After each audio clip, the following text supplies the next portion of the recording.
doctor Sime.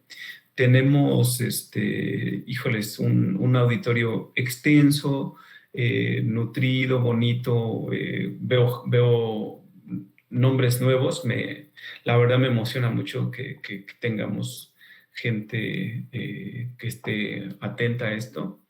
Y yo sé que es pues, parte porque la plática es de interés, pero también porque en general el ciclo de conferencias es atractivo, se ha moldado a los intereses de los asistentes y eso es muy padre, ¿no?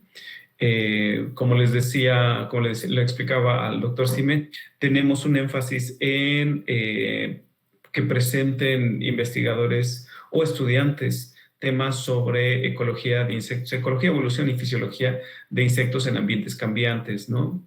El tema de hoy no es la excepción. Tendremos una ponencia relacionada con vectores, lo cual pues es muy de actualidad y muy de la mano con la temática del ciclo.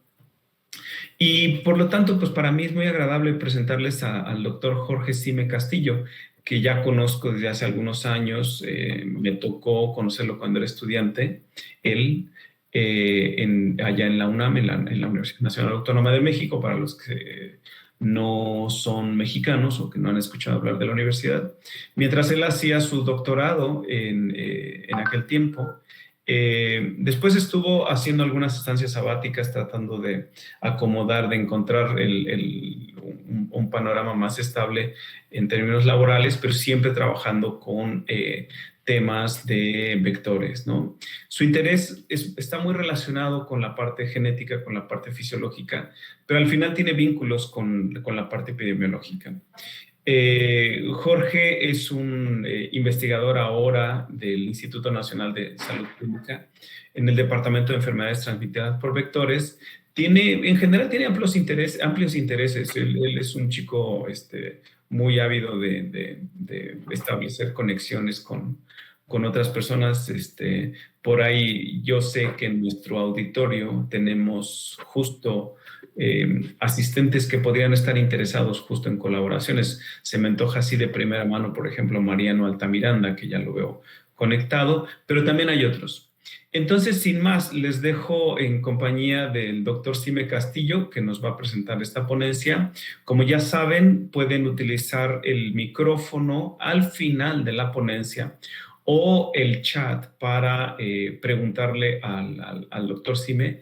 Yo voy a estar aquí también moderando si hay algún problema, pero mientras tanto ya los dejo con el doctor Sime. Muchas gracias, Jorge, y adelante, por favor. Bueno, muy buenas tardes a todos. Muchas gracias, doctor Alex Córdoba. Muchas gracias por la invitación a esta plática. Como bien dices, tengo un interés amplio desde hace algunos años por las enfermedades transmitidas por vectores, principalmente por mosquitos, que es donde voy a centrarme un poco más la plática, la charla, porque obviamente es donde tengo mayor expertise y mayores datos. No obstante, quise hacer en esta presentación un panorama general acerca del impacto del calentamiento global.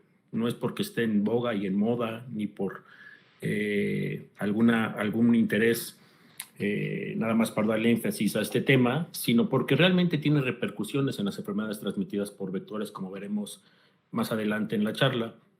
Actualmente me encuentro en el Departamento de Enfermedades Transmitidas por Vector del Centro de Investigaciones sobre Enfermedades Infecciosas, que es un centro del Instituto Nacional de Salud Pública en Cuernavaca, Morelos, en donde pueden contactarme cuando quieran, y si hay mayores dudas o preguntas, también he dejado ahí mi correo para tener un mayor acercamiento y contacto más estrecho. Gracias a todos, gracias por la invitación, Alex. Voy a empezar la charla. Lo que les voy a platicar ahorita, lo dividí en 8 puntos, que parecen ser muchos, pero trataré de ser dinámico. Y empezaré por qué es la hematofagia, ya que es un tema importante debido al tema que vamos a hablar ahorita. ¿Cuáles son los principales vectores de organismos patógenos? Se centran en algunos cuantos. La distribución actual, tanto de estos organismos patógenos como de las enfermedades que transmiten. El cuarto punto es el ciclo de transmisión, a grosso modo y en particular en enfermedades transmitidas por mosquitos. La historia global de las enfermedades de transmisión por vectores y su relación con el clima, que aquí nos adentramos un poco más en el impacto o en el cambio global climático en el mundo y la relación que existe con las enfermedades transmitidas por vectores. Asimismo, vamos a hablar un poco de la medición de parámetros bióticos y abióticos que tienen relación con los organismos y que han permitido actualmente la invasión de nuevos hábitats. Voy a terminar con las especies invasoras, los costos a nivel mundial de estas especies invasoras y un análisis integral de la charla que espero les sea de su agrado. Empiezo entonces con la hematofagia y como ustedes sabrán, y si no, aquí se los cuento de manera rápida, desde el origen de los artrópodos, desde los trilobites, se dividió entre dos vertientes principales. En una se encuentran muchos los quelicerados, que comprenden a los ácaros y entre ellos obviamente a las garrapatas. Aquí en este esquema que les presento, en los ramas marcadas con punto negro, en estos puntitos, son aquellos organismos que tienen hábitos alimenticios sanguíneos. Es decir, necesitan forzosamente de sangre para continuar su ciclo de vida, sus ciclos gonotróficos, que ahorita vamos a hablar un poquito más. Y a partir de estas alimentaciones con sangre es como se pueden empezar a transmitir las enfermedades. Se dan cuenta, hay una gran cantidad de artrópodos y son pocos los que realmente son hematófagos. Hablando de forma estricta, entre el grupo de los dípteros del suborden Nematocera, hay esta rama que prácticamente todos son hematófagos e integran a los moscos, que son de familia Culicidae, los ceratopogónidos y los simúlidos, que también los vemos muy presentes, por ejemplo, en la playa, también conocidos como moscas de arena, y otros como los psicódidos. Entre estos grupos transmiten muchas enfermedades. Tenemos esta otra vertiente del lado derecho que integran a las chinches, tantos chinches de cama como los que integran este grupo, como otras que van a ser las vectores de enfermedad de Chagas. Y interesantemente tenemos solo un grupo de mariposas que también se alimentan de sangre.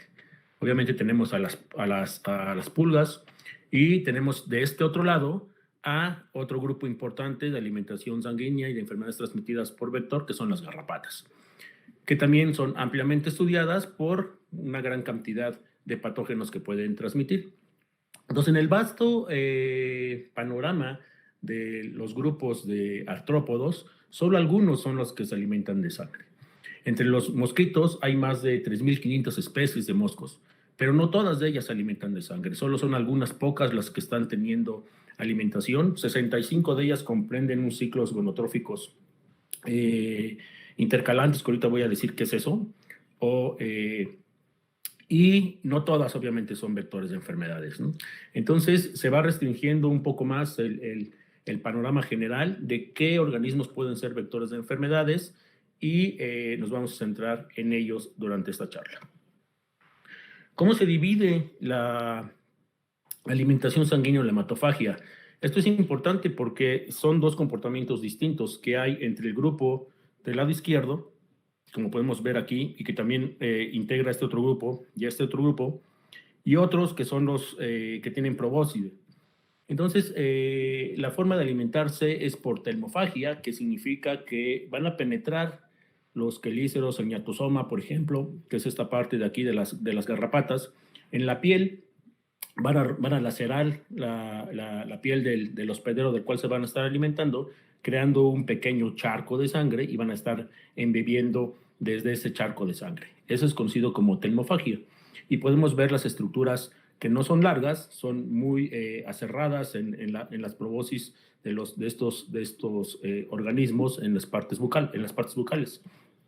Y entre esta telmofagia, bueno, aquí tenemos otro grupo que son los tábanos, que también son vectores de algunas enfermedades. Podemos ver cómo no son largas, el labio, la maxila son cortas y tienen toda esta forma para succionar la sangre una vez que hacen una herida.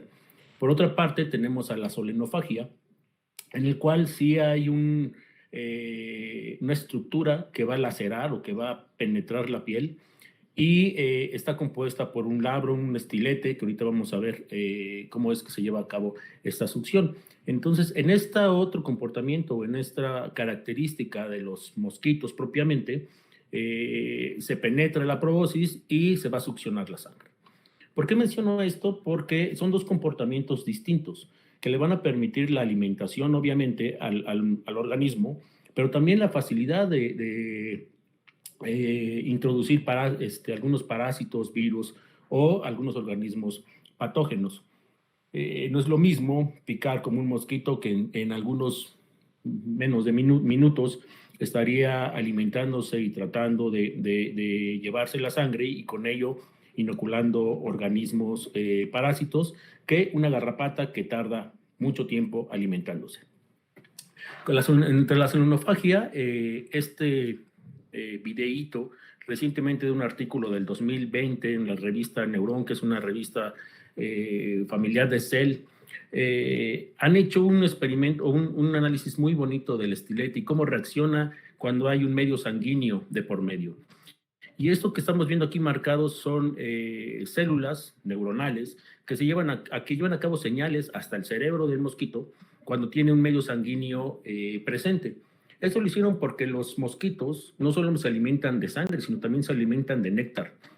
Entonces, ¿cuál es el estímulo, la señal que permite a los mosquitos cambiar precisamente de un alimento fructífero a uno con sangre? Pues parece que son señales desde el cerebro que indican también que tienen que cumplir un ciclo cronotrófico y van a reaccionar al medio sanguíneo inmediatamente. Es decir, tienen hambre y comen, ¿no? Pero tiene que haber un cambio precisamente en el comportamiento del organismo. Entre los vectores, el punto 2 de organismos patógenos, después de hablar de la hematofagia y decirles que no todos los organismos son vectores y no todos tienen la facultad de estos mismos vectores de ser competentes y que también lo vamos a decir, los principales organismos obviamente son los mosquitos, las garrapatas, las chinches que vemos aquí en la parte de la derecha, los simúlidos y los flebotomus, que son también los vectores de leishmaniasis.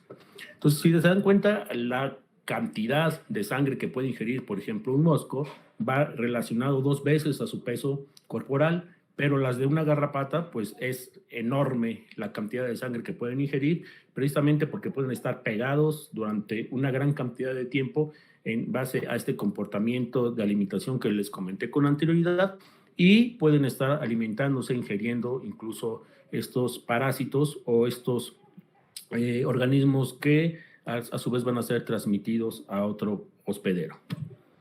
¿Cuáles son los vectores más importantes entonces y cuál es su relación con la temperatura? Aquí vamos a hablar un poquito ya acerca de este factor abiótico que puede estar involucrado en la alimentación o en la dispersión de enfermedades transmitidas por vector. En estas tablas, que es de un artículo muy reciente, se ve que los principales vectores de dengue, chikungunya, aquí también falta Zika, son los mosquitos del género Aedes, principalmente la especie de Aegypti, Aedes albopictus, y otra que tiene una dispersión amplia actualmente y que se espera que en breve esté por todo el mundo, se llama Aedes japonicus, precisamente porque se encontró primeramente en Japón y ya se encuentran algunos de estos organismos en Europa, y la dispersión se espera que en breve sea a todo el continente europeo y el continente americano. Los patógenos identificados que estos vectores transmiten son los que les acabo de decir con anterioridad. Las principales áreas geográficas son prácticamente todo el mundo. ¿Cuáles son los factores que favorecen la enfermedad? Puede ser el incremento de la temperatura, ya que se incrementa el vector. El desarrollo incrementa también la frecuencia con que el vector va a estar picando. Esto ya se ha visto por análisis previos. Y también al haber una mayor cantidad de lluvia, se crean nuevos hábitats exitosos para que estos vectores pongan sus huevecillos y continúen su ciclo de vida.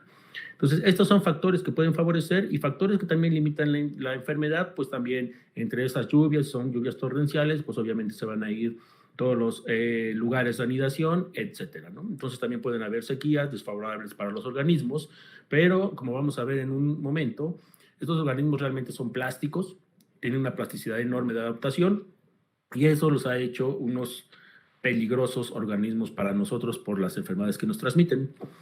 Entre otros están las enfermedades de Chagas. Patógenos identificados que se transmiten son los Trypanosoma crucis, los insectos son los Triatomynus, o las chinches, entre las chinches, y tenemos varios Rhodnius prolixus, entre los más importantes organismos que van a transmitir los trypanosomas. También tenemos nuestras versiones mexicanas, ¿no? Rhodnius mexicana, y algunos otros que nada más están centrados en diferentes regiones, es decir, se están dividiendo prácticamente el planeta en la distribución de estos organismos.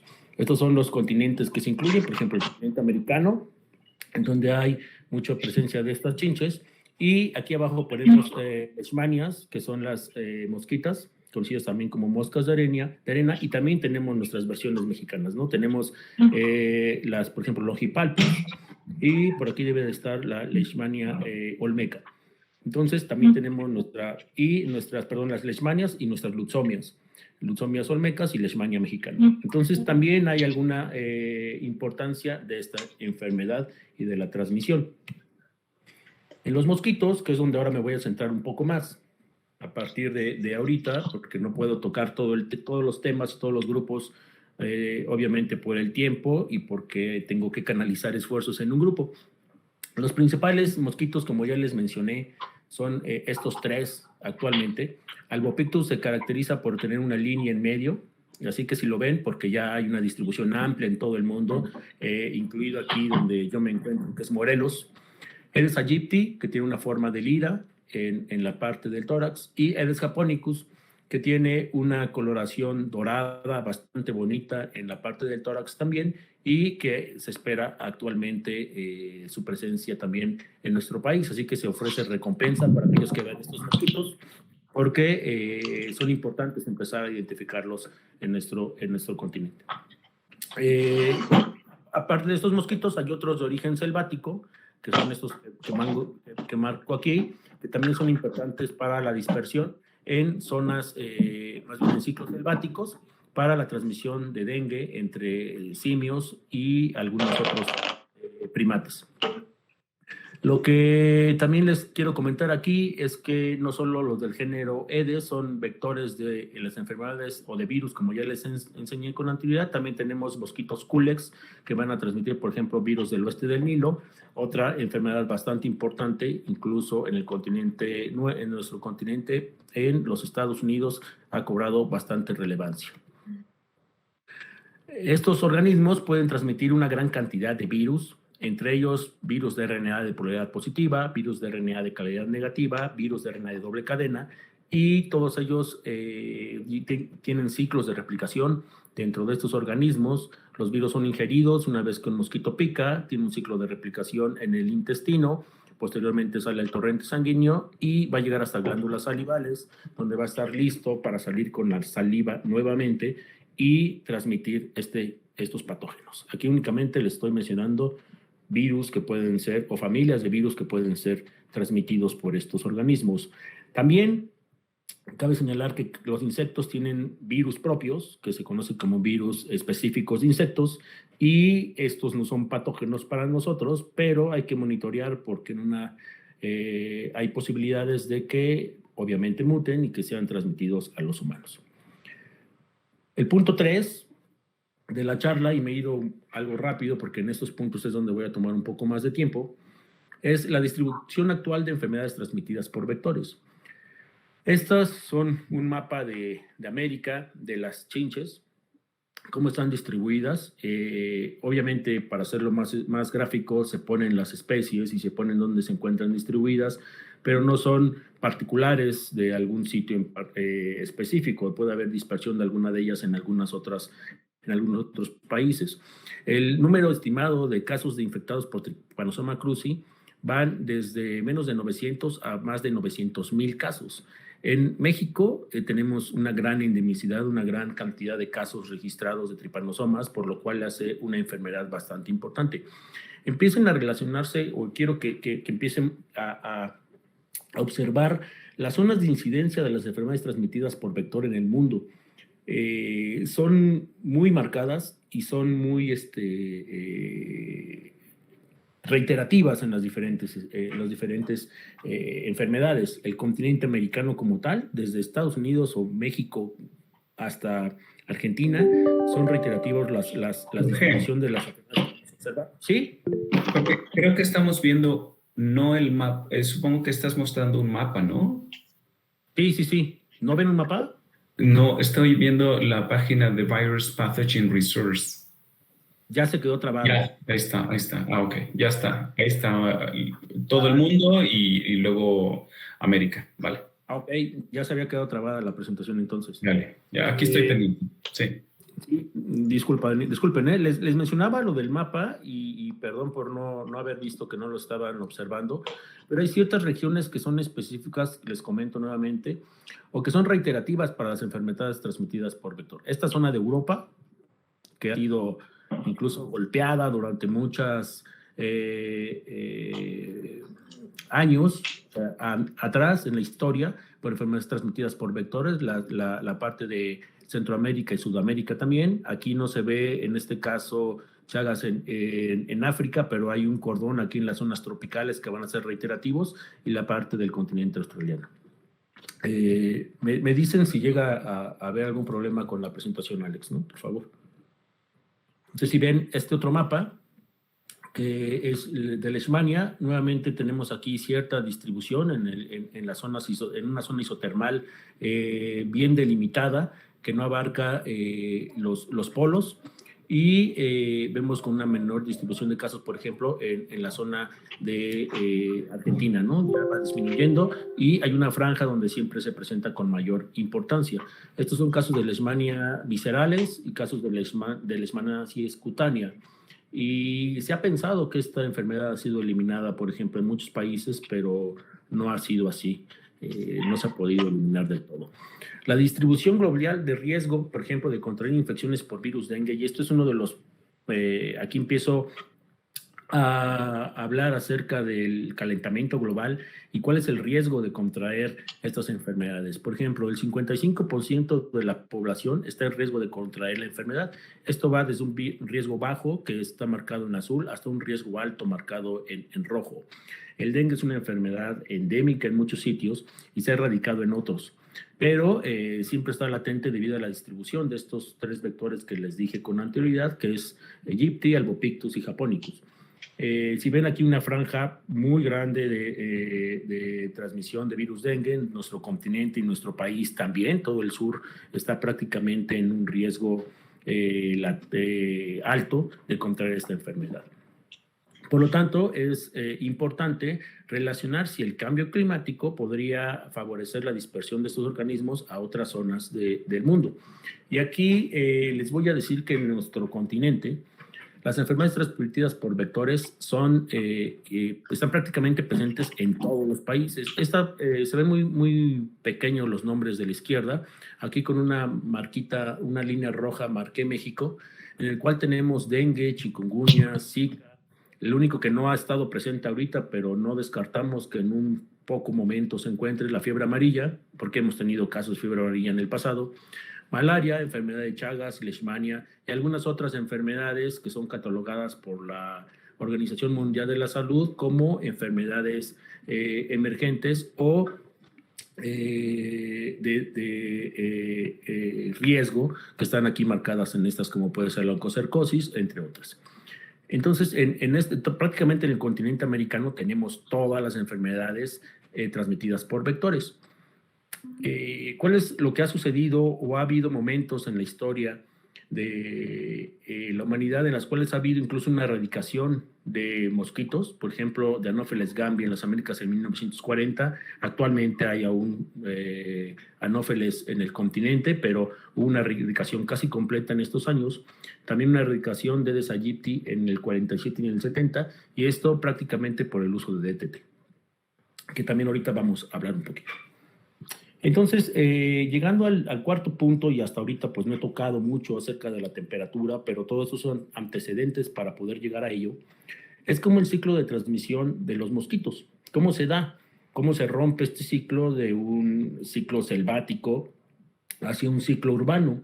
Pues obviamente debido a las intromisiones del humano en zonas donde los mosquitos vivían pues tranquilos, alimentándose de sus mamíferos o de sus pollos o de las aves que fueran, y se van rompiendo estos ciclos y los mosquitos se van adaptando a nuevas condiciones.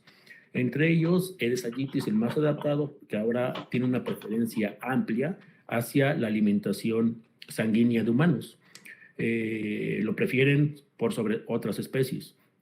¿Qué es lo que pasa en el ciclo de transmisión? Pues un mosquito entra en estado, como les mencioné anteriormente, la solenofagia, en querer alimentarse para continuar su ciclo gonotrófico. El ciclo comprende dos vías. Y esto es súper importante porque los virus que transmiten los mosquitos tienen que pasar por dos hospederos, en este caso por el mosco y por el humano, y debe de haber replicación en ambos. El mosquito se alimenta, adquiere el virus de una persona, y esto en la persona se conoce como periodo de incubación extrínseca, en el cual la enfermedad puede ser desde 0 a 12 días. Y en la viremia, el mosquito, si pica a una persona infectada, tiene alta probabilidad de llevarse el virus consigo. El mosquito va a ingerirlo, se va a replicar el virus, como les dije, con anterioridad en los diferentes tejidos, entre ellos intestinos y glándulas salivales. Va a estar listo en la probóscis nuevamente para cuando se vuelva a alimentar el mosco. Este periodo de replicación dentro del mosco se conoce como periodo de incubación intrínseca. Intrínseca porque es el vector realmente y está dentro de él. Y puede volver a transmitir la enfermedad o la viremia a un segundo humano. Entonces, ese es el ciclo de transmisión de los patógenos dentro de los insectos. Varían, obviamente, en el caso de los parásitos, tienen toda una etapa de desarrollo dentro del organismo que, por último, va a tener las repercusiones de transmisión cuando los organismos están ya sea defecando, en el caso de las chinches, o también cuando se alimentan, por ejemplo, en el caso de la enfermedad de la malaria. Estos son los ciclos zoonóticos que se han roto, en el cual previamente se alimentaban los mosquitos dentro de los bosques o dentro de la selva, en hospederos mamíferos o en aves.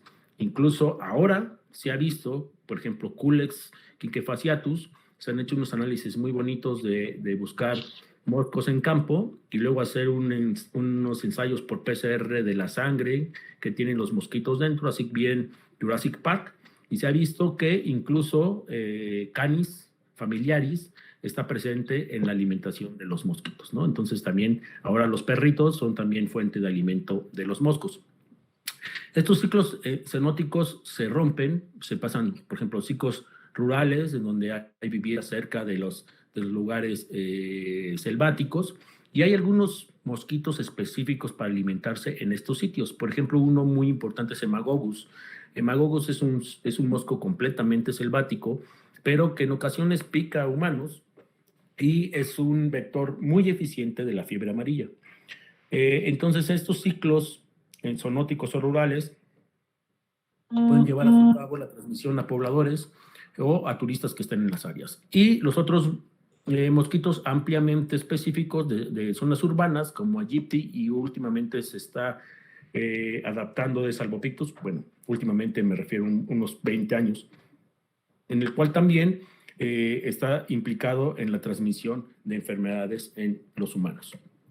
Entonces, estos Hemagogus, que aquí les pongo, que es un género muy, muy, muy bonito, y se los quise poner aquí porque realmente es un mosquito que a mí me gusta mucho porque está bien padre, pues parece que tiene calentadores aquí en sus patitas, ¿no? O plumitas, tiene unas patitas realmente con muchas sedas, y vean cómo se ven así, parece que tiene sus calentadores para hacer aeróbics, está bien padre. Y estos, como les digo, junto con los del género Sabete, son de los mosquitos más bonitos que yo conozco y que tienen la probabilidad de transmitir algunas enfermedades como fiebre amarilla. Y estos moscos que realmente pican en la cara. Así que obviamente cuando vayan al campo, cuando salgan a la selva, pues tengan cuidado de llevarse su repelente, porque estos mosquitos también pueden transmitir enfermedades, y con ella también poder nosotros, al tener los parásitos, los organismos patógenos, pues ser víctima de otro mosco de tipo urbano y transmitir esa enfermedad, porque la fiebre amarilla también puede ser transmitida por Aedes aegypti. No obstante, y para ya tomar más profundidad en la temperatura, las hipótesis integrales para el desarrollo, por ejemplo, de dengue, que es una de las principales enfermedades transmitidas por vectores y que voy a hablar mucho de ella, implican diferentes factores para que lleven a su cabo las formas más severas de la enfermedad. El dengue es una enfermedad que se caracteriza por dos cuadros clínicos. Uno conocido como dengue clásico en su anterioridad, ahora conocido como dengue nada más, y la forma severa, ahora conocida como dengue severo. El dengue severo es en el cual va a haber permeabilidad vascular y en su momento puede haber choque por síndrome de choque por dengue y llevar a cabo los casos más importantes o más graves que generalmente acaban con el deceso de la persona. Para que lleven estos casos severos, no solamente pues tienes que contraer el virus, ¿no? Hay ciertos factores virales, por ejemplo, el dengue virus se compone de 4 serotipos, entonces que seas a lo mejor infectado por uno y posteriormente por cualquiera de los otros 3 serotipos.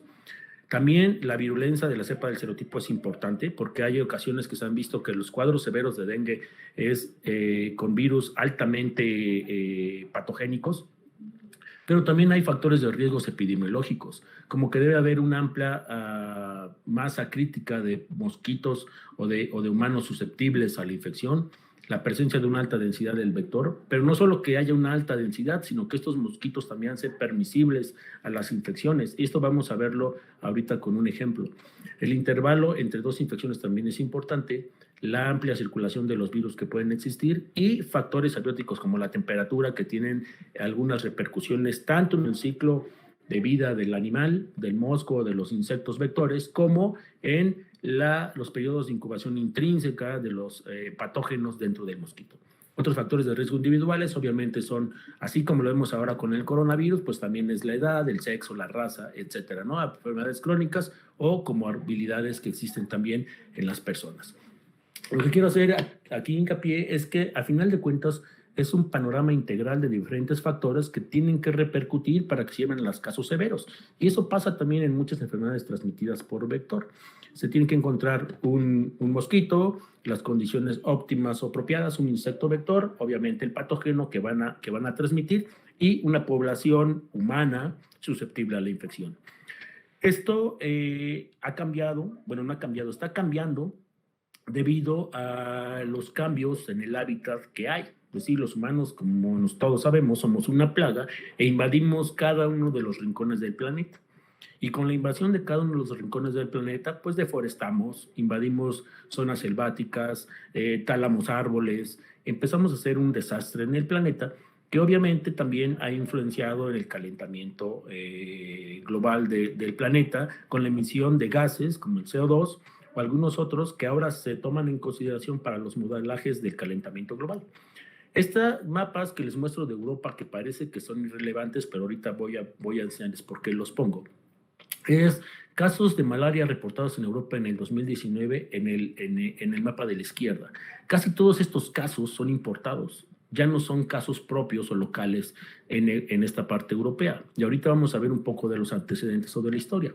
Los casos de dengue también son importados, pero se encuentran presentes, y los casos de chikungunya fueron muy pocos durante el 2019, pero existieron. Y ¿qué es lo que tiene que ver entonces la temperatura con todo este rollo que les he echado con anterioridad y cuál es la repercusión de la temperatura en las enfermedades transmitidas por vectores? Pues durante la escala del tiempo hay una variación climática. Y bueno, el término clima tiene una raíz griega y se conoce como una inclinación o pendiente de los rayos del sol en una zona de latitud de la Tierra. Y en su forma más antigua se decía el clima también incluía todos los aspectos del medio ambiente, incluida la distribución zonal de plantas y animales. En el maravilloso clima de René Garduño, que es un investigador también de la Facultad de Ciencias de la UNAM, ambas definiciones son insatisfactorias porque implican que las variaciones obvias de un año a otro del clima diario son permanentes. El clima a largo plazo es una constante. Es decir, el clima como tal no tiene variación extrema, y sí la temperatura y las condiciones o los microclimas, que son los que están variando mayormente. Dice, por tanto, los valores climáticos no se pueden indicar sin especificar el lapso de tiempo al que se refieren. Y aquí en este mapa, en este cuadrito de aquí abajo, vemos intervalos en años con unas descripciones o ejemplos de variaciones que pueden haber durante estas edades, ¿no? Por ejemplo, de hace 1 millón de años, pues la era glacial, como ya la sabemos, la variación dentro de una era glacial o unas mediciones históricas en el periodo medieval con una pequeña bajo de temperatura conocido como pequeña era glacial. Y es importante que mencione estas, por ejemplo, pequeña era glacial, porque según los registros o los grabados o incluso algunos libros se hacen referencia a enfermedades transmitidas por vector a pesar de que tuvieran temperaturas muy bajas, lo cual nos hace pensar que la temperatura sí tiene repercusiones, pero de la forma tal vez no correcta como le hemos pensado, que si ya hay más calor, entonces va a haber más moscos, ¿no? Vamos a ver ahorita con detalle algunos ejemplos. Por ejemplo, en el cual en Europa, y vean que esto me gustó mucho porque en los años de 1860 a 1940, la tasa anual de muertes de casos por malaria eran pues bastante elevadas. Y resulta que en estos años la temperatura también era bastante fría. Es decir, al parecer la temperatura elevada o alta no tenía repercusiones con los casos o la incidencia de malaria y posteriormente fue disminuyendo poco a poco y gradualmente, pero no tanto por las condiciones climáticas, sino más bien por ciertas costumbres que se adoptaron por los europeos durante esta época. Una que tenía que ver, por ejemplo, con la agricultura. Y la agricultura empezó a mejorar ciertas condiciones que impedían que los mosquitos estuvieran ahí. ¿Por qué? Porque junto con la agricultura y la ganadería empezaron a haber establos y en esos establos habían animales de granja y los mosquitos entonces preferían alimentarse de los animales de granja y la incidencia en los humanos empezó a disminuir. Entonces, al parecer aquí hay otras atribuciones indirectas al comportamiento humano que hicieron que estos casos empezaran a descender gradualmente. Y si se dan cuenta, aquí en esta línea isotermal, que son líneas que mantienen la regularidad de una temperatura en cierta época del tiempo, aquí hablamos de 15 grados de una línea isotermal, pero vean hasta dónde estaba, prácticamente hasta Suecia. Y en Suecia y en Dinamarca, que aquí la estamos viendo en este mapa, hubo una gran cantidad de casos de malaria a finales de los años 1890, hubo brotes muy grandes en Dinamarca y en Suecia de casos de malaria, y muchos que están marcados aquí en rojo de incidencia.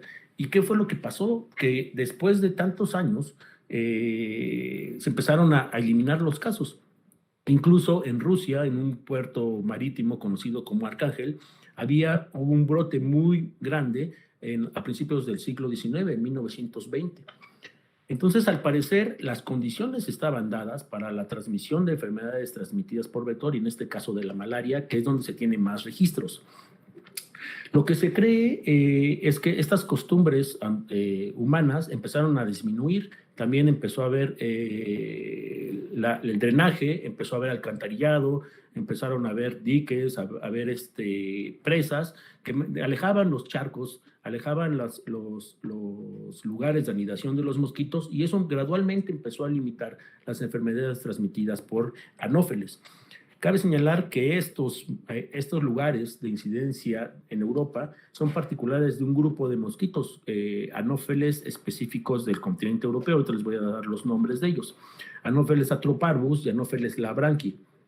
Estos dos moscos, que son diferentes a los moscos que transmiten en el continente americano. En el continente americano tenemos Anopheles albimanus y en África tenemos Anopheles gambi.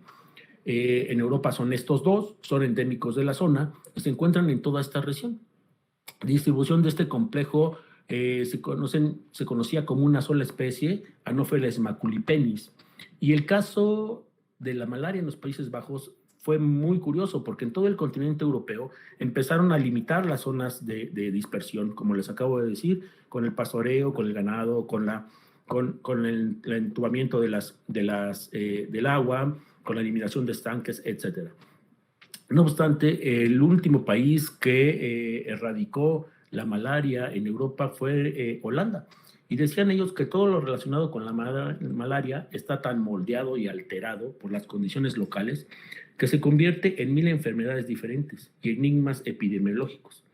Ellos decían que es como un ajedrez, se juega con pocas piezas, pero es capaz de una variedad infinita de situaciones.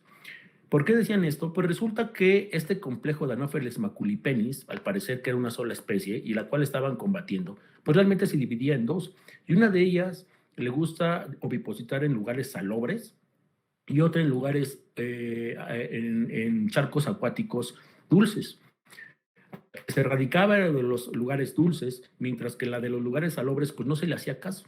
Entonces seguía habiendo una incidencia en la enfermedad, y la incidencia de la enfermedad también era todo el año, porque uno de estos moscos tenía un ciclo de vida o ciclo gonotrófico intercalante o intermitente. Y ese ciclo gonotrófico significa que los moscos se pueden alimentar, pero pueden ovipositar y poner sus huevecillos mucho tiempo después.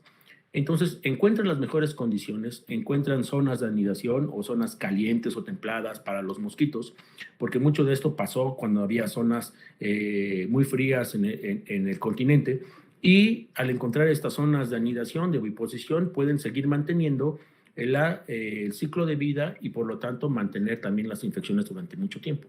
Hasta que empezaron a erradicar estos lugares de zonas salobres, es cuando empezaron a disminuir los casos de malaria en los Países Bajos.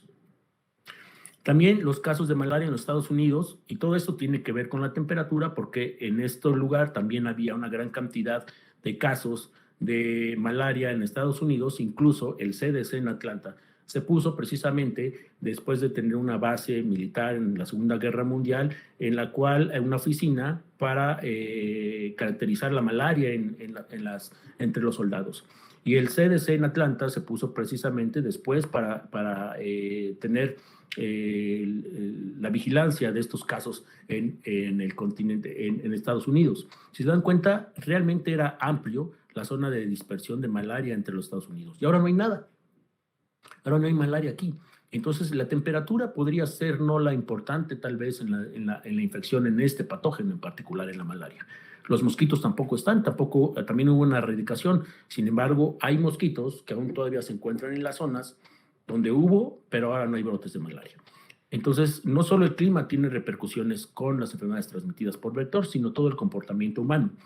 Este otro ejemplo, por ejemplo, las diferentes altitudes entre diferentes países y casos marcados en sólido, en circulito relleno, que hubo en estos países a diferentes altitudes durante diferente tiempo. Enmarcados en negro son los viejos registros, desde 1880 a 1945, y los círculos azules son los más recientes. Si se dan cuenta, en Kenia, al parecer en el pasado hubo casos en altitudes más grandes, mientras que en la actualidad no los hay. Entonces aquí podría ser que el calentamiento global o el aumento de la temperatura no tenga repercusión realmente, porque aquí estamos viendo que las altitudes más bajas no se encuentran estos registros. Entonces, en este caso, les puedo compartir que la malaria es multifactorial.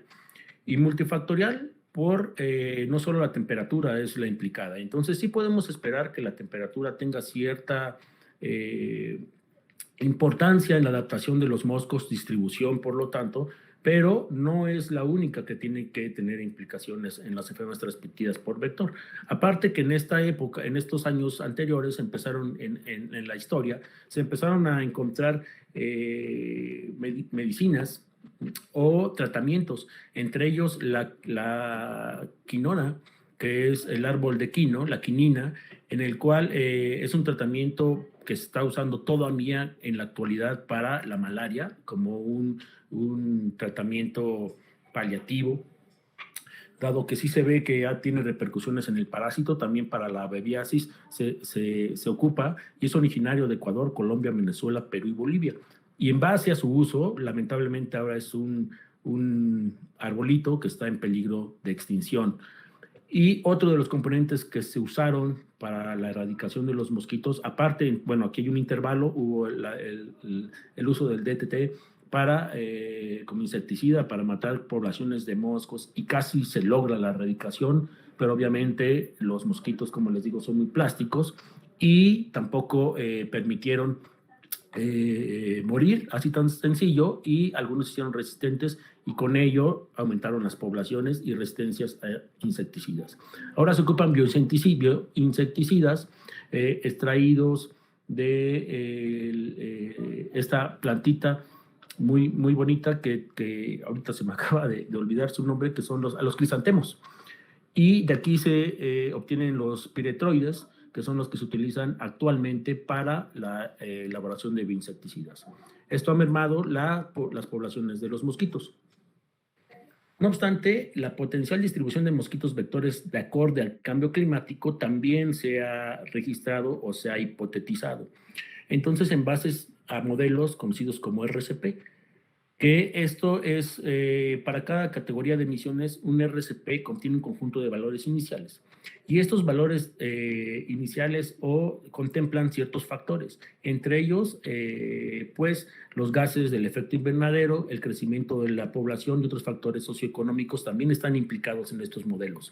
Y aquí podemos ver que la potencial distribución de Aedes aegypti y Aedes albopictus en cada uno de los modelos, pues, no varía grandemente. Esto es con menor o mayor cantidad de defectos o de hipotéticos en los gases de efecto invernadero o algunos otros patrones que les acabo de mencionar. No obstante, en los años, modelos para el año 2020, existe alguna expansión de los lugares en los cuales podría haber una proyección y casos de dengue, que vemos aquí marcado en rojo, para el 2050 algunas otras regiones y para el 2080, por ejemplo, en la parte de Estados Unidos, en Florida principalmente, y en Australia, un aumento gradual, aquí vemos no existe, y un aumento gradual conforme avanza la temperatura. Es decir, la temperatura y la plasticidad de los moscos, independiente de lo que les acabo de mencionar de la malaria, sí podría tener repercusiones en las enfermedades transmitidas por vector y en algunas en particular, como puede ser el dengue o el Zika y el chikungunya o alguna otra que se presente en esta historia de vida.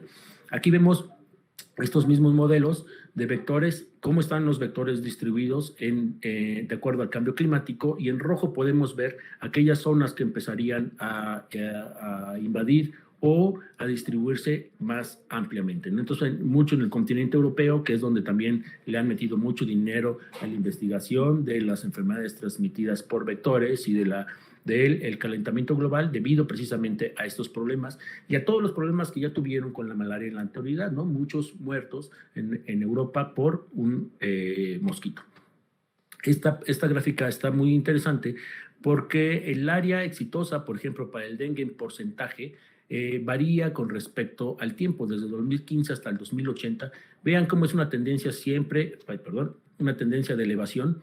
En África empezamos con una tierra, una cobertura de 40 y acabamos por un 50%, y una global que empieza como en el 20% y termina como en el 25-26%, ¿no? Y así va para todos los continentes. El incremento en la población en riesgo también va en aumento conforme van pasando los años en base a estos modelos de calentamiento global, y los millones de gente que están en riesgo, pues vean cómo es esto, ¿no? En base a los modelos de RCP podemos ver que el riesgo para el 2080 es enorme. Entonces, obviamente esto basado en la distribución de los moscos en los sitios en donde pueden adquirir los organismos parásitos, en este caso los virus, y la dispersión que puede haber. Si se acuerdan, les dije en el otro mapa, prácticamente todos los casos de malaria en Europa se han erradicado. No obstante, la presencia de moscos ahí existe. Están los moscos anófeles, transmisores de Plasmodium, que es el de malaria, Aedes, que son los vectores del virus dengue, chikungunya, Zika, o culex, que pueden ser los de West Nile. Entonces, están presentes nuevamente en esta zona de incidencia que históricamente tuvo muchos casos de malaria. Entonces, y los anófeles ahí siguen en esta región, están concentrados. ¿Qué es lo que falta para que entonces estos casos se presenten? Hay casos de viajeros que llegan, de turistas que llegan de otros continentes con malaria a estas zonas, y son los que les mencioné con anterioridad. Nada más falta que uno de estos moscos adquiera un parásito, vaya a otra persona, y entonces empiecen a nuevamente dispersar la enfermedad. O tal vez los moscos que ahora ahí se encuentran no son susceptibles a la enfermedad, y para eso se tendrían que hacer mayores análisis, no solo de la distribución de los moscos, sino también de la distribución y presencia de los moscos, sino también de la susceptibilidad de los mosquitos en esas zonas para transmitir las enfermedades.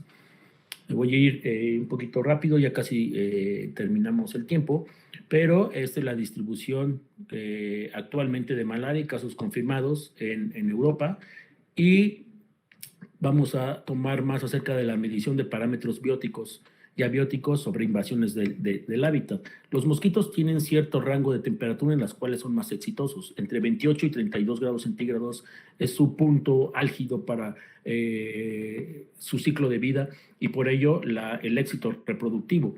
También los ciclos de luz-oscuridad. Ya saben ustedes, el ciclo de vida de los mosquitos comprende un estadio acuático, desde huevecillo, 4 estadios larvales y una pupa que va a sufrir cambios metamorfóticos para después llegar a un adulto.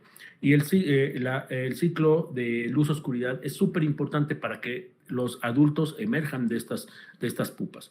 Y se ha visto que a 34 y 32 grados centígrados es una temperatura idónea, perfecta, para llevar a cabo en un menor tiempo los ciclos los ciclos y la emergencia de los adultos en tan solo 24 horas. Mientras que a temperaturas más frías, estos ciclos se ven alargados.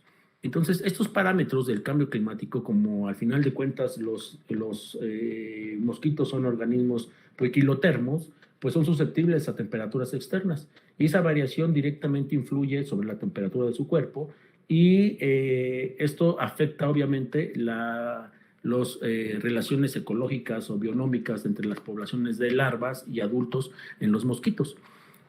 Lo que se hizo, por ejemplo, en México es buscar en ciertas latitudes, desde la Ciudad de México, Catzingo, etcétera. Ustedes saben, las cumbres de Maltrata, que es una zona muy montañosa para los que no son del país, en las cuales las altitudes son altas, y llegando hasta el puerto de Veracruz, que está al nivel del mar, hicieron una colecta de mosquitos durante todos estos lugares para ver si la temperatura, con base en la altitud, tenía ciertas repercusiones en la presencia de moscos y el potencial de transmitir enfermedades.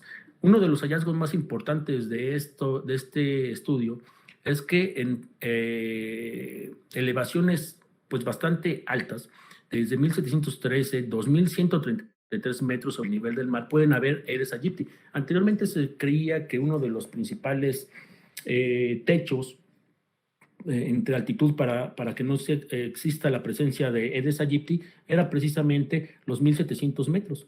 Y vemos que pues actualmente no. En Atlisco, Puebla, 164 viviendas tuvieron mosquitos del género de la especie de aegypti, y con ello el potencial para ser vectores de la enfermedad. Incluso en Puebla, en una menor proporción, pero existían. Entonces, si se dan cuenta también aquí en el promedio de temperatura diaria, pues desde 28, que es en la ciudad de Veracruz, donde está el nivel del mar, playita, rico, aquí todo el calorcito, hasta lugares más fríos, los mosquitos pueden adaptarse muy bien a estas condiciones y por lo tanto ser susceptibles a la infección. En el desarrollo de vida e historia, por ejemplo, de Aedes albopictus, se han tomado en diferentes temperaturas desde cuándo se pueden los huevos, cuántos días tardan en llegar a las larvas 1, llegar a las larvas 4 o llegar hasta los adultos. Entonces, este es el promedio de días que pasan desde un mosquito hasta hasta volverse un adulto. Entonces, aquí los vemos. Pueden variar, obviamente, en días, pero los mayores auges o los mayores potenciales están entre 25 y 35 grados centígrados. Y aquí algo súper importante que también hicieron en este estudio del 2009 es que también los mosquitos pueden tener diferentes ciclos gonotróficos. Y esto es súper importante para las enfermedades transmitidas por vector. Pueden tener hasta 8 ciclos gonotróficos. Eso significa que un mosco puede picarme a mí y puede picar a 7 personas más después en su ciclo de vida. Y con ello, si yo estoy bien infectado de algún virus, estos mosquitos tienen la facultad o la posibilidad de infectar a otras 7 personas en su vida, lo cual obviamente hace esto un mayor riesgo a las enfermedades transmitidas por vector. Y si se dan cuenta aquí, las temperaturas más estables para el desarrollo de los mosquitos son 25 y 30 grados centígrados, mientras que a 35 grados centígrados va disminuyendo los ciclos gonotróficos y también la calidad de vida de los organismos. Cabe señalar que estos experimentos se hacen a temperaturas constantes, lo cual no es el reflejo de lo que pasa afuera, ¿no? Porque afuera, por ejemplo, Jutepec, o no sé, Cuernavaca, pues pueden alcanzar temperaturas de este tipo, pero también en la noche obviamente esta temperatura disminuye, con ello descansan los mosquillos, también se van a sus sitios de anidación y pueden continuar muy felices todo su ciclo de vida. Entonces hay registros de moscos hasta 40 grados centígrados y siguen viviendo sin ningún problema, son completamente adaptables. Y esto, que para hacer un poco de mella en el asunto y tal vez de repercusión, es que la temperatura en el Distrito Federal también ha subido desde 1985 hasta el 2018. Y este aumento de la temperatura ha permitido que en la actualidad se hicieron muestreos desde 2015 hasta el 2018 en la zona de la Gustavo Amadero, que es una delegación al norte del Distrito Federal, de la Ciudad de México, se empiezan a encontrar moscos del género o de la especie Aedes aegypti, y con ello el potencial para que estos mosquitos sean transmisores de enfermedad. Dense cuenta cómo ha ido gradualmente la temperatura y también gradualmente en el 2017, pues relacionado con una temperatura muy elevada de 24 grados centígrados, es cuando se encontró la mayor cantidad de mosquitos presentes en el área. Ahora bien, y me voy a tomar unos 5 minutos más para terminar la charla. Aedes albopictus es una especie invasiva y se ha distribuido desde el continente asiático y se ha hecho incluso una evaluación rápida por parte de la Conavio de especies exóticas en México. Y se ha encontrado aquí en el lugar donde yo me encuentro, que es en el estado de Morelos, y esta especie, lo único que no se sabe si tiene una capacidad vectorial, una infección viral, una diseminación viral, la transmisión y una respuesta inmune para la competencia. Entonces, ¿qué es lo que hacemos nosotros aquí en el laboratorio? Pues es hacer infecciones artificiales de estos mosquitos con virus dengue en este caso, y probamos si estas poblaciones de Aedes albopictus son susceptibles a la infección. No únicamente, como les dije anteriormente, los cambios climáticos o condiciones abióticas o los diferentes factores de distribución harían que un mosco sea permisible a la infección. Ya lo vimos en el caso de los mosquitos anófeles que aún se encuentran en Europa. No son tal vez competentes o no se encuentra el parásito, no lo sabemos.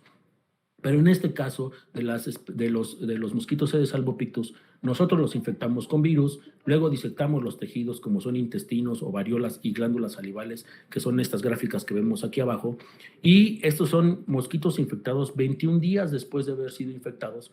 Vemos que los intestinos todavía tienen una gran cantidad de partículas virales, una gran cantidad de partículas virales en glándula salival también, incluso en ovariolas, lo cual haría posible también una transmisión venérea horizontal entre los moscos y muchos moscos infectados. De hecho, el 93% de los mosquitos infectaron. Esto hace que estos moscos sean altamente susceptibles a la infección.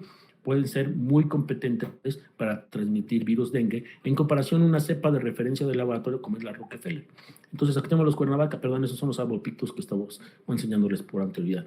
Entonces, nosotros lo que quisimos ver también en el laboratorio es que si estas relaciones de carga viral tienen que ver con alguna correlación con los genes de respuesta inmune, y medimos varios de los genes de respuesta inmune de la vía antiviral que ya se conocen y están bien descritos en los moscos, algunos otros de los microRNAs o RNAs de interferencia y algunos otros péptidos antimicrobianos que todos se saben tienen alguna función contra los virus. Lo que vimos, y es muy interesante, es que Aedes albopictus están prácticamente suprimidos en las vías de respuesta inmune. Entonces, no únicamente hay que corroborar la temperatura, únicamente hay que ver si existe la dispersión de los mosquitos y la distribución, sino también si estos moscos son susceptibles a la infección. Y esto nos ha dado a nosotros mucho gusto de ver estos datos que ahorita estamos por publicar. Los costos a nivel mundial, ya nada más para terminar, mencionarles que uno de los principales especies o taxa en los cuales se invierte mayor dinero en todo el mundo, pues ¿quién creen que son? Pues los malditos moscos. Aquí tenemos los Aedes aegypti o las especies Aedes, en los cuales se gastan aproximadamente 150 billones de dólares. Y estos incluyen los daños de costo, los manejos del costo y costos mezclados, ya sea en la erradicación, en la investigación, en sectores de salud, etcétera, implicados con las enfermedades que transmiten estos mosquitos.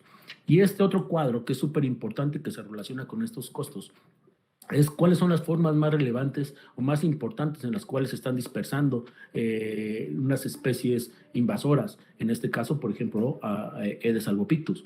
Pues para los invertebrados, que aquí los estoy señalando, las principales son el comercio y el transporte. Es la primera forma en la cual estos organismos llegan a otras regiones, es decir, ya sea por transporte en barco, por avión, etcétera. Entonces, los humanos estamos contribuyendo no solamente con el cambio climático, sino también con el transporte y dispersión de estos organismos. La segunda forma más relevante, obviamente, es el cambio climático, y la tercera, la migración y la demografía. Con todos estos factores, hemos aumentado las poblaciones de vectores, no únicamente de moscos, sino de otros organismos también a nivel mundial. Y con ello, los costos que lleva su erradicación o su investigación para eliminarlos. Y en el análisis integral, por último, entonces ahora hay todo un sistema de vigilancia para las enfermedades transmitidas por mosquitos, y esta organización se me hizo muy interesante porque trata de monitorear con satélites y con cambios, mapas y localizaciones de cambio climático, de calentamiento global y la relación de los mosquitos que tienen en estos sitios. Entonces, no únicamente se está haciendo un análisis ya de vigilancia de los organismos para ver si traen enfermedades o traen virus o enfermedades emergentes, como puede ser incluso el virus de Mayaro, que a lo mejor ustedes no han oído hablar de él, pero que también ya ha causado algunos estragos importantes en Brasil y que se cree que en breve podría llegar también a México. Otras de las estrategias para llevar a cabo la erradicación de estos mosquitos pues son el gene drive o la técnica del mosquito estéril, y también Wolbachia para tratar de inhibir un Wolbachia, que es un organismo que impide la fecundidad de los moscos de manera exitosa, y de esta manera se trata de erradicar todo esto que vemos allá afuera. Todo esto que están viendo ustedes aquí son moscos, cada uno de ellos, y pues es enorme la cantidad que existe en la naturaleza. Entonces, para terminar, me quedo con esta última diapositiva, y es que la mayoría de los registros actuales de calentamiento global han predicho un aumento en el riesgo de las enfermedades, y esto ha sido definido por una transmisión de virus o patógenos, debido a una mayor capacidad vectorial, como lo vimos en el caso o en el ejemplo de Albopictus, también a su mayor área geográfica, las especies invasivas, y todas estas características o parámetros han hecho adecuado los hábitats de los vectores. Se predice una expansión tanto de latitud y latitudinal y altitudinal en escenarios futuros de cambio climático. Se cree que con el calentamiento de las temperaturas a grandes altitudes se lleva a cabo unas adecuaciones para los hábitats, es decir, que se adapten los vectores, y el aumento del nivel del mar aumenta el riesgo a lo largo en las zonas costeras. El efecto de los patrones estacionales cambiantes y el calentamiento invernal en algunas áreas se dice que extenderá el periodo favorable para los vectores, y por lo tanto resultará en un periodo prolongado adecuado para la transmisión de enfermedades, tal como hemos visto en el pasado, y los ciclos se repiten continuamente. Pues agradezco mucho su paciencia, su atención, y quedo al pendiente de las preguntas que tengan. Gracias. Gracias, Jorge. Mira, ya tienes aquí una preguntita, un comentario, sí, pero comentario y pregunta en el chat. Está abierto, claro, para quienes más quieran hacer preguntas. Te voy a leer esta de Bernardo Moreno. Te dice: fascinante recuento histórico. Mi recomendación sería empezar a pensar más en políticas que se implementaron y factores económicos, entre paréntesis, cuestiones estructurales, en vez de comportamiento humano, ya que este último nos sugiere comportamientos individuales y corremos el riesgo de restringir las intervenciones a cambios de conductas individuales y no mejores políticas económicas en salud y prevención. Sí, mira, es un aporte pues importante, bastante correcto. De hecho, en este contexto histórico que les platiqué, no les dije del caso de Rusia. Rusia también a principios del siglo XIX, y en base a medidas precisamente gubernamentales y al retraso en la agricultura y al desarrollo de instalaciones para agua potable, para entubar el agua, que se vieron llegar hasta 1920, 30, seguían teniendo casos de malaria. Y entonces no fue precisamente por una medida gubernamental que no tomaron. Hasta que se empezaron, obviamente, a tomar las medidas de prevención adecuadas, es cuando empezaron a disminuir estos casos. Sí, obviamente, para erradicar o para disminuir las enfermedades transmitidas por vector es un esfuerzo global, tanto gubernamental como personal, para intentar inhibir las enfermedades transmitidas por vectores. Gracias. Tienes acá una pregunta de Raúl Niño. ¿Qué modificarías o aportarías para el programa de vectores nacional que tenga, supongo, un mejor control de estas enfermedades? Pues mira, hay muchas cosas y muchas que se pueden mejorar. En principio, una logística buena en el monitoreo de los mosquitos. Actualmente, aquí en el laboratorio hacemos una colaboración con el Senaprece y con el monitoreo de mosquitos a nivel nacional. La idea es monitorear mosquitos que estén infectados con virus, con cualquiera de los 3 que les he presentado, tener unos análisis y resultados rápidos de la infección por PCR a tiempo real, informar a las autoridades y llevar a cabo las intervenciones localizadas en aquellos sitios en los cuales los mosquitos están infectados. Actualmente la estrategia va al revés. Hay casos humanos en los cuales ya se puede incluso dispersar la enfermedad y ya una vez que hay casos, se fumiga.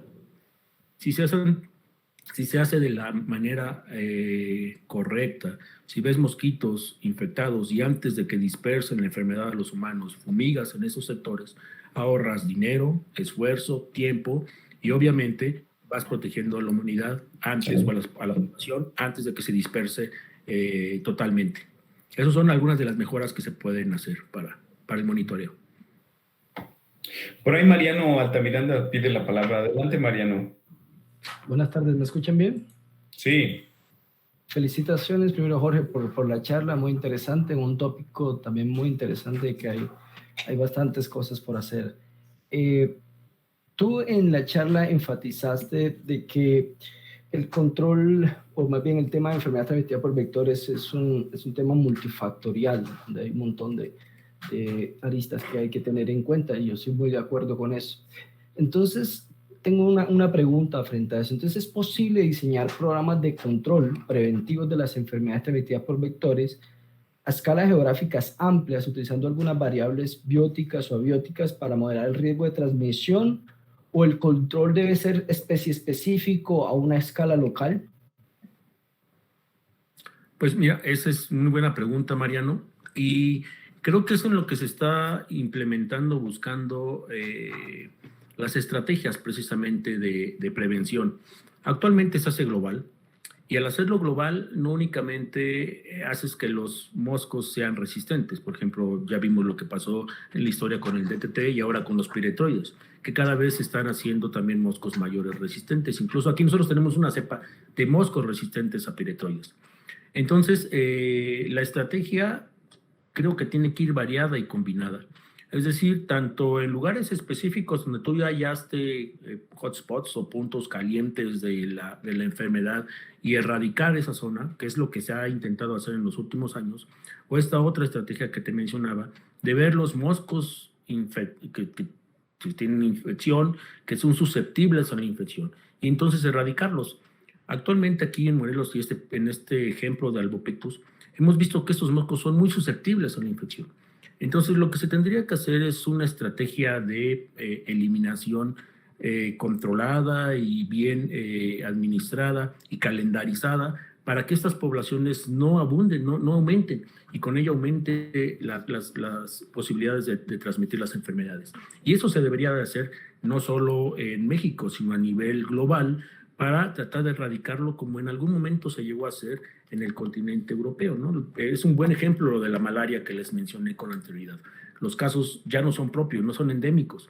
Entonces tienen realmente controlada las poblaciones de mosco, o casualmente los parásitos tal vez no llegan a las zonas, ¿no? Entonces, con estas estrategias minimizas el riesgo de las enfermedades transmitidas por estos moscos. Alex, tengo otra pregunta, ¿es posible hacerlo? Sí, adelante, Mariano, adelante.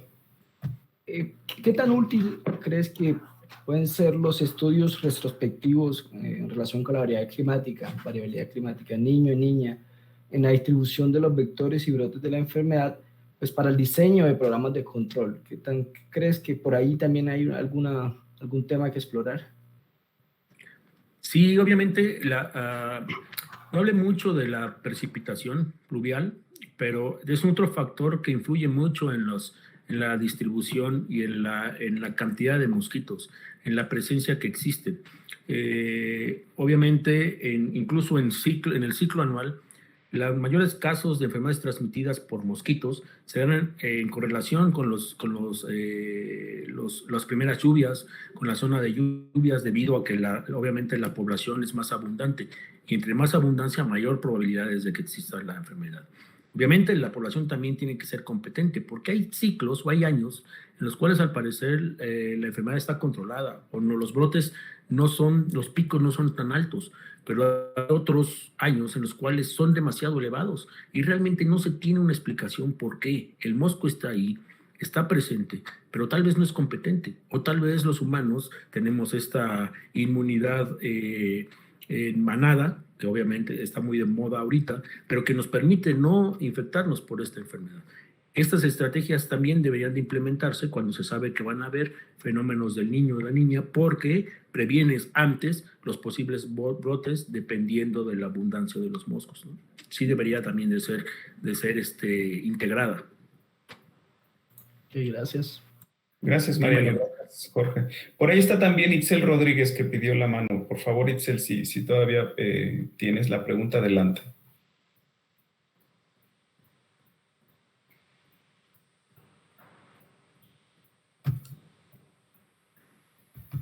Hola, no, justamente ya contestaron la pregunta, era la misma pregunta, y pues muchas gracias y una felicitación. Gracias. Muy bien, por ahí tienes en el chat Walter Martínez Muñoz, un muchacho de licenciatura que es tesista de nuestro laboratorio.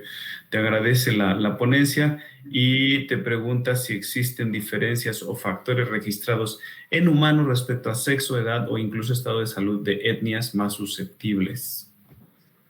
Sí, mira, estos estudios son un tanto viejitos, se han dejado de hacer, no sé por qué. Bueno, creo que sí, tiene que ver mucho con cuestiones éticas ahora experimentales, pero anteriormente se ponían a los moscos a picar a niños o a personas vulnerables, sobre todo en Tailandia, Filipinas, se acostumbraban a hacer esos estudios. Y por cuestiones éticas se dejaron de hacer, pero sobre ellos hemos aprendido muchos los que nos trabajamos con dengue, porque se vio que las personas más susceptibles a la infección con dengue son los niños, y las personas también mayores, los ancianos son los que son más susceptibles. Y esto obviamente debido a las características más vulnerables inmunológicas que tienen estos grupos. Y otro de los estudios también muy interesantes es que las cepas más agresivas de virus son las asiáticas. Entonces, al parecer estas cepas más agresivas tienen mayor efecto, mayor virulencia, y con ello mayor probabilidad de que incluso cualquier persona no dentro de estos grupos vulnerables pueda manifestar las formas severas de la enfermedad. Sí hay datos sobre esto. También por ahí Raúl Niño te pregunta si mencionaste lo de Wolbachia, y que se lo implementarías en México. Sí, mira, el caso de Wolbachia es la verdad es un reto. De hecho, se está implementando ya en Baja California. Hay un laboratorio ya para la integración un plan para la integración de Wolbachia, y ya se está llevando a cabo. Y hay un programa del World Control Association que quiere integrar estos programas de Wolbachia a nivel nacional. Entonces, se faltan hacer algunos otros análisis, como si la Wolbachia no se pierde, como si la integración de la Wolbachia en las poblaciones naturales no corren riesgos. Obviamente se va perdiendo con las generaciones la Wolbachia. ¿Cuánto se tiene que mantener y cuántos mosquitos con Wolbachia tienes que introducir a las poblaciones? Tú le dices a alguien, y aparte de las condiciones sociales también, y lo que conlleva en México. Por ejemplo, en Australia es un programa que se ha realizado durante mucho tiempo, pero no sé, a mí se me ocurre que vas a Tabasco y le dices a los pobladores, te voy a dejar 200 moscos con Wolbachia, pues se te van a ir al cuello, ¿no? ¿Cómo me vas a venir a dejar más moscos si me estoy muriendo de dengue? Obviamente, esto es un lío, pero es una estrategia que al parecer ha funcionado y se está probando con la actualidad. Tal vez paulatinamente empecemos a ver mayor integración de los trabajos con Wolbachia. Gracias, Jorge. Pues ahora me toca a mí. Yo fíjate que estoy muy interesado en este tema de cambio climático y hemos simulado condiciones climáticas, al menos nada más manipulando la temperatura, que bueno, como varios de ustedes saben, pues es el principal predictor, más no el único, y actúa pues en conjunto con otros, pero bueno, en condiciones de laboratorio pues es lo que hay. Y quizás, hemos hecho esos experimentos con las chinches chagásicas, pero quizás la manera en que a mí se me antoja poder hacer más acertados los modelos de nicho, donde podemos pues tener hipótesis de dónde se distribuyen los bichos, es justo tratar de ver en el laboratorio estas condiciones climáticas, ver si se puede conocer los límites térmicos de los bichos en función de las diferentes infecciones o coinfecciones, incluyendo variedades, como tú decías, sí, líneas de moscos que son resistentes a insecticidas. Entonces, ese podría ser algo bonito por intentar. Yo podría buscar justo el chico de doctorado que pudiera hacer eso, ¿no? Pero sería genial porque tenerlos ahí criándose a diferentes temperaturas nos puede dar, pues sí, mejor comprensión de qué tan acertados o qué tan lejos o qué tan buenos son los modelos de distribución de nicho ya con los bichos portando los diferentes virus, ¿no? Sí, la verdad que creo que es una pregunta, pues, que surge, ¿no? De lo que hemos estado revisando, platicando, incluso del panorama actual de cambio climático. Es una pregunta que surge y que tenemos muchos grupos de investigación. Obviamente hay que tomar en consideración una cosa, que es la fluctuación de la temperatura, porque muchos de los análisis, incluso que les mencionaba del ciclo gonotrófico, se llevan a cabo con temperaturas permanentes, ¿no? Estables. Sí. Pones a tu bicho 25 grados o 30 grados, ahí lo dejas todo el tiempo. Y eso te puede dar un acercamiento, pero no es lo que pasa en la realidad. O sea, hay un trabajo, por ejemplo, con dengue, que se ha visto que las fluctuaciones de temperatura favorecen, por ejemplo, 30 grados centígrados y luego disminuye 5 grados centígrados durante la noche, favorecen el aumento de los virus dentro de los mosquitos. Esos son los modelos que a lo mejor valdría muy bien la pena probar y que obviamente tienen una gran contribución a la ciencia, porque ya que tienes especies susceptibles, que tienes coinfecciones, como bien tú lo acabas de decir, incluso se puede ver ensayos de competencia entre las mismas coinfecciones en el mismo parásito a diferentes temperaturas y tratar de relacionar en el laboratorio lo que sucede en el campo, que es la parte que yo creo que nos falta un poco integrar. Sí. Pero sería que... Sí. Incluso, nosotros cuando hicimos esas simulaciones también incorporamos CO2, entonces... pues probablemente no sería mala idea tanto las ondas de calor, las temperaturas fluctuantes y los niveles distintos de CO2 para tener un panorama mucho más cercano a los escenarios futuros de cambio climático, ¿no? Entonces, sí podría ser. A menudo tengo pues estos chicos que muy ávidos se acercan para hacer alguna tesis doctoral y podría ser un tema para la cosa de vectores, ¿no? Y también hay presupuesto ahora para las cámaras de crecimiento, los de bichos, que podríamos tener ahí CO2 y temperatura controlada. Excelente, está muy interesante. Pues vale, pues creo que tenemos ya el final de la plática. Estuvo muy padre, Jorge, la verdad, muy bonita, muy interesante, muy de amplio espectro. Te agradecemos mucho. La verdad, yo aprendí mucho. A todo mundo, acá está el correo de Jorge al inicio del chat. Quien quiera anotarlo y consultarlo. Él es investigador de nuevo en el Instituto Nacional de Salud Pública, ubicado en la ciudad de Cuernavaca, en el estado de Morelos, en México. Entonces, con todo esto, pues bueno, te haremos llegar una constancia, uno de los estudiantes te va a hacer llegar una constancia. Jorge, muchas gracias y nos vemos pronto, ¿no? Para ver lo de aquel otro manuscrito. Claro, Alex, aquí andamos, nos vemos pronto y gracias a todos por su atención y un saludo. Cuídense mucho. Nos vemos, hasta luego. Bye.